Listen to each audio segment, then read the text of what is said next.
Hello guys, welcome to my vlog. Dito tayo sa ilalim ng punong mangga. Ayan guys, oh, ang lalaki talaga.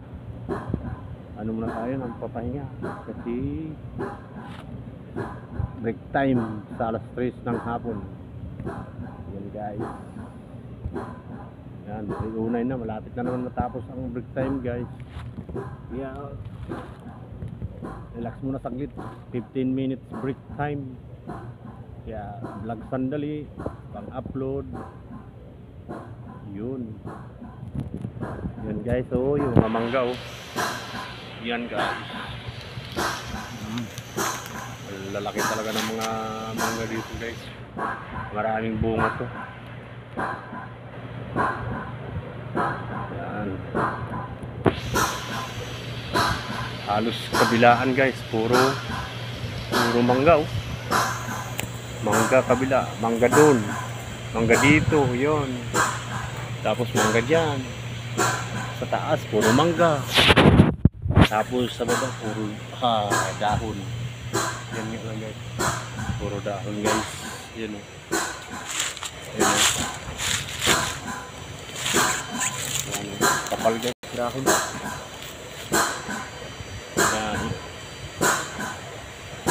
Daming dumi sa ilalim, minsan di maasikaso sa maglilinis kasi sobrang dami.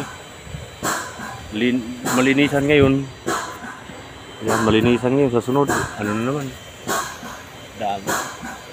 Meron pa sa taas kasi kaya di maasikaso. Kaya relax muna tayo dito guys. Relax and enjoy. Medyo ito yung guys, oh, basang-basang kapawis. Yan.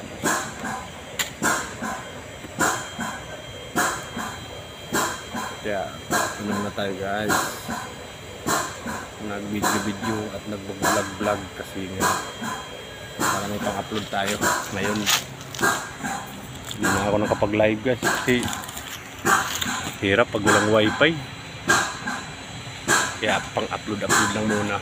Makabili rin tayo ng wifi pag baka sakali makakabili.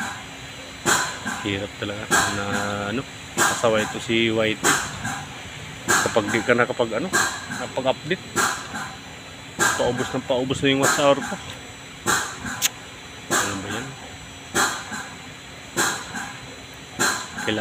Kailangan yata talaga araw-araw mag LS. Diyos me, garap mo talaga to si YT. Tuktukan ko na to.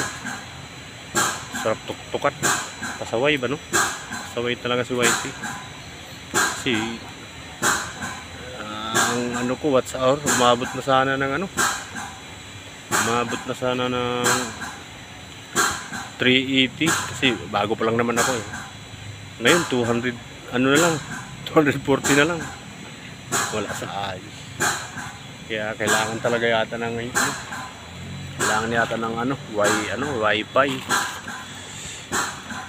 Kailangan makabili ng wifi, kailangan makaipon ng malaking halaga. Diyos me, marapon. Pag di na ako maka-live guys, sigurado lagas yung watts hour. Makaabot lang yun ng 10 oras na lang. No good talaga eh. At kaya dapat mabait din sana si YT.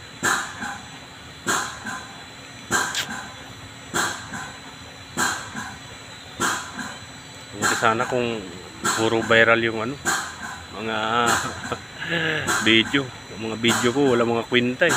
Kaya kailangan talaga mag-live sana kaso walang wifi. Yan guys, tiyaga na lang muna sa Tiyaga lang muna. Ganoon talaga ang buhay siguro. Kailangan kailangan magtiyaga. Sa bagay, sinasabi nga dati ni Manny Villar nga istilang, sipag at tiyaga, di ba? Diyan tayo aasinso. Yan nung tandang-tanda ko pa yun nung unang takbo ni Manny Villar sa Senado. Sa bagay, nanalo rin naman. Yun ang gagamitin natin guys. Istilang, sipag at tiyaga. diyan tayo aasinso. Okay guys, babay muna.